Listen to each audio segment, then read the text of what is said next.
ना काहू का गुरु ना काहू का चेला, साफ सुथरी बात की यही है बेला।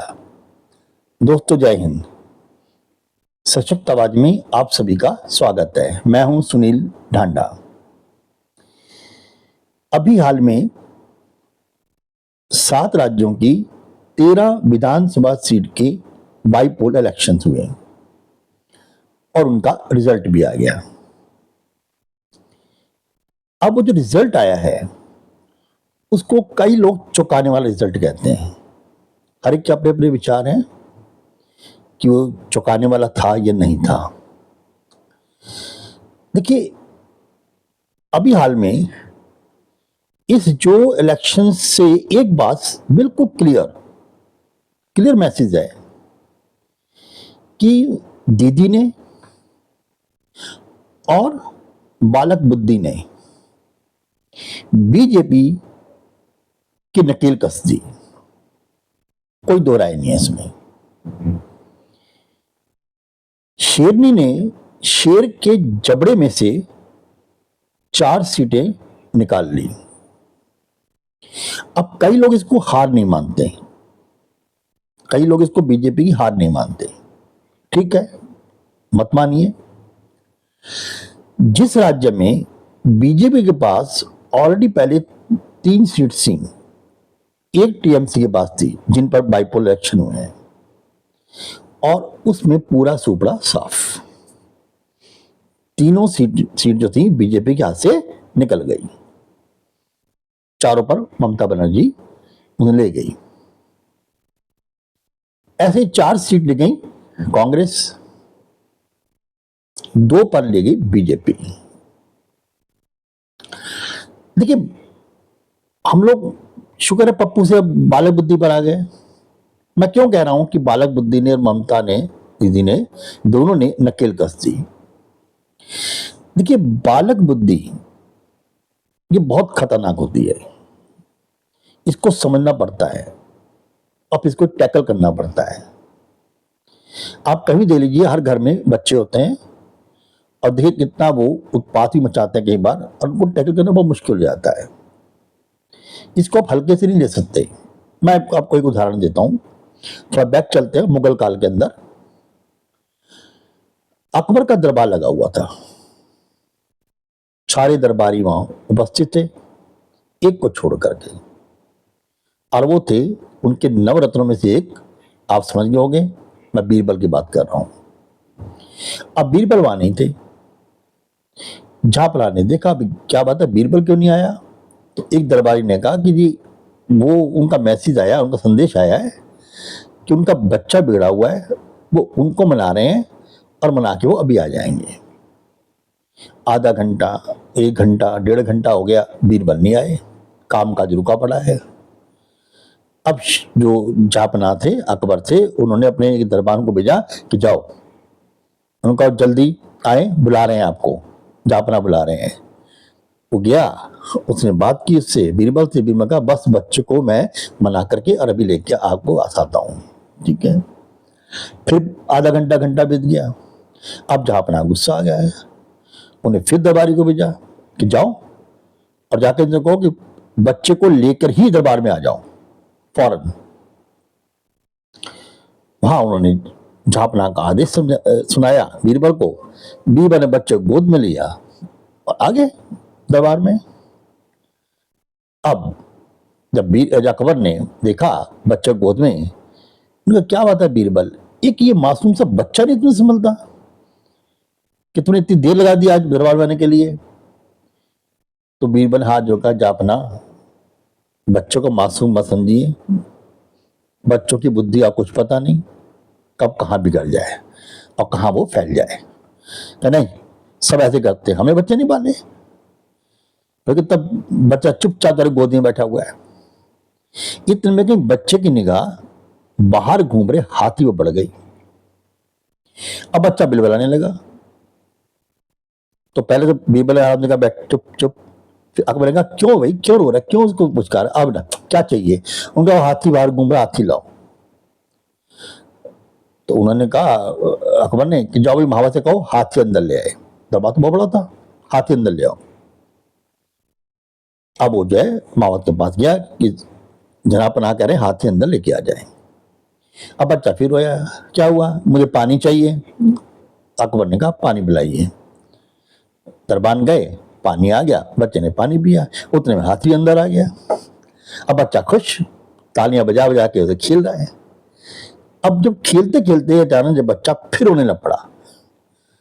अब अकबर ने पूछा बीरबल से क्या हुआ, जो महाराज पता नहीं। बच्चे से पूछा पुचकारते हुए कि बेटा क्या हुआ, कहते हाथी को गिलास में डालो, हाथी को गिलास में डालो। अब अकबर परेशान कि हाथी को गिलास में कैसे डाले। अब उन्होंने बीरबल को देखा, बीरबल कहते मैं तो पहले कह रहा था बालक बुद्धि है, कहाँ बिगड़ जाए कुछ नहीं पता।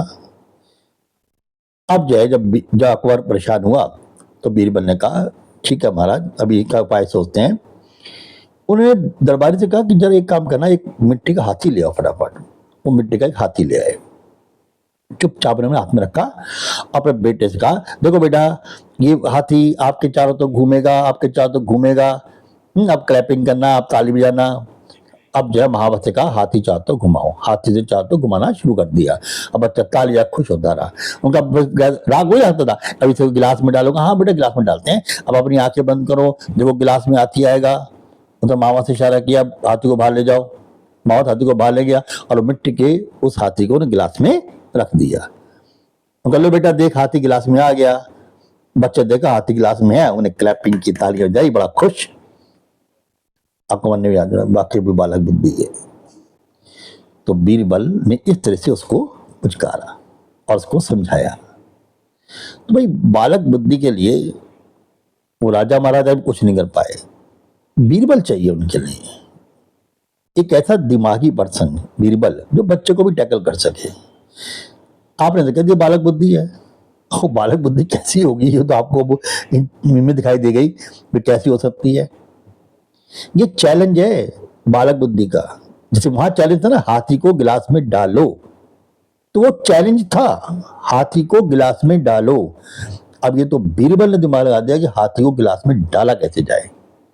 नहीं तो हाथ उस पर खड़े थे कि बच्चे की क्या मांग आ गई।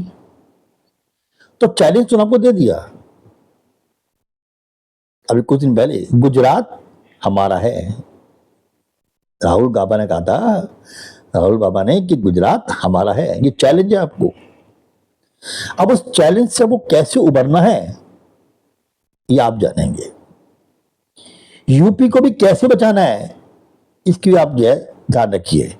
जिस तरह के डुलमुल रवैये चल रहे हैं उससे यही हमें आभास होता है कि शायद या तो कार्यकर्ता या आपका वोटर्स कोई तो ऐसा है जो आपसे बहुत खफा है कि जो आपकी तरफ ध्यान नहीं दे रहा।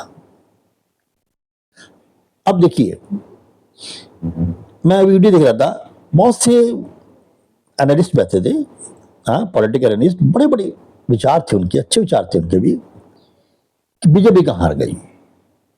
खान का अफवाह बीजेपी हार गई, अरे बीजेपी कहाँ हार गई भाई। अब ये पूछा भाई बद्रीनाथ में बीजेपी की हार गई, कैसे हारोगी बद्रीनाथ में। अरे बद्रीनाथ तो पहली हारी थी, वहां तो थी नहीं, वो तो कांग्रेस थी, बीजेपी कैसे हार गई। बड़ा अच्छा, बड़ी अच्छी समीक्षा है कि वो पहले से वहां हारी हुई थी, वो तो पहले ही कांग्रेस की थी, तो वहां का हार गई।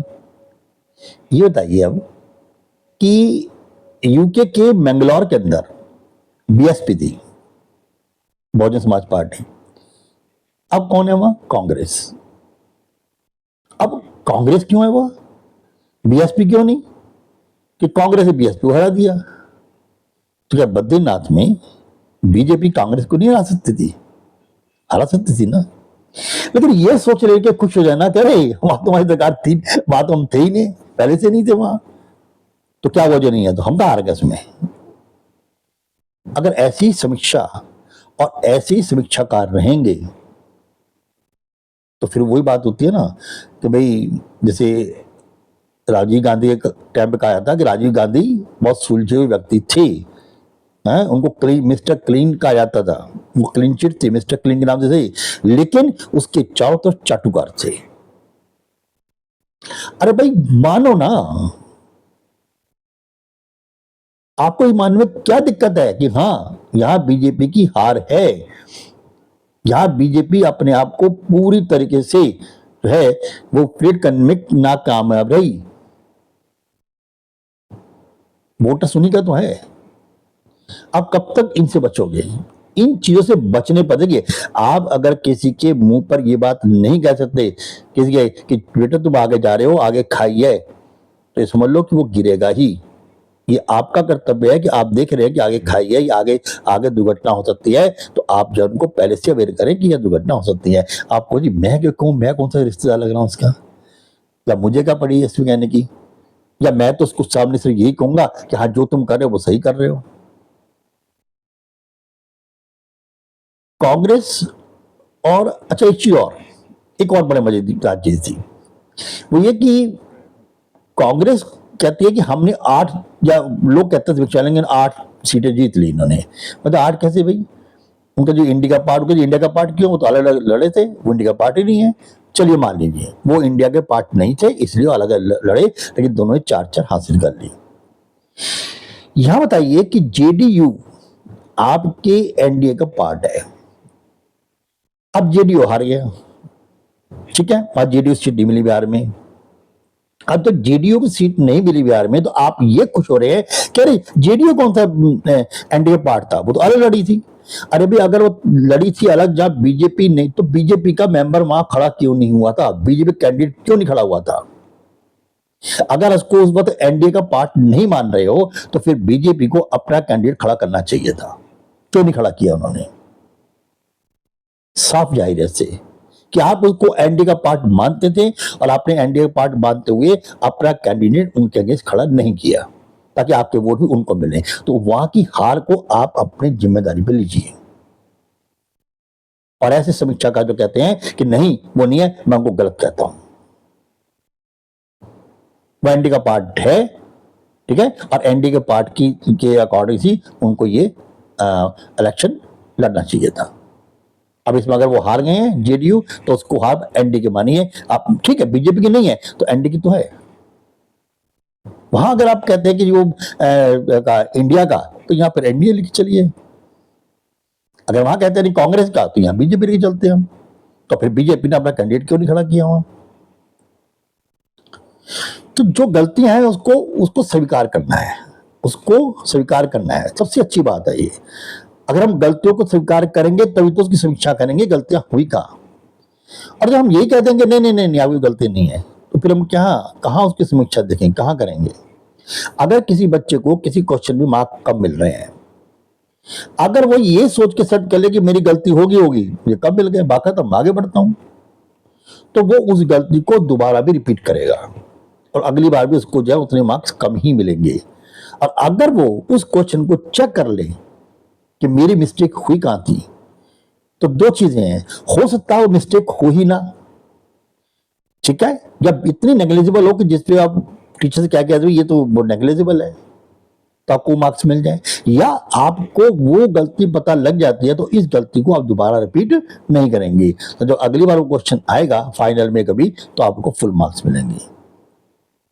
तो हमें उसी एक स्टूडेंट की तरह जो है हमें अपनी कॉपी को चेक करना है कि हमसे गलतियां कहाँ हुई हैं, हम उन गलती को सुधारें ताकि आगे आने वाले यूपी, गुजरात और दिल्ली और बहुत से राज्यों के इलेक्शन होने हैं, उन गलतियों को ना कर पाएं और ताकि हम उस पर अपनी सरकार को बना सकें और जहाँ बनी हुई है वहाँ उसको मेंटेन कर सकें। बस आज तक के लिए इतना ही, फिर मिलेंगे, फिर मुलाकात होगी। जय हिंद।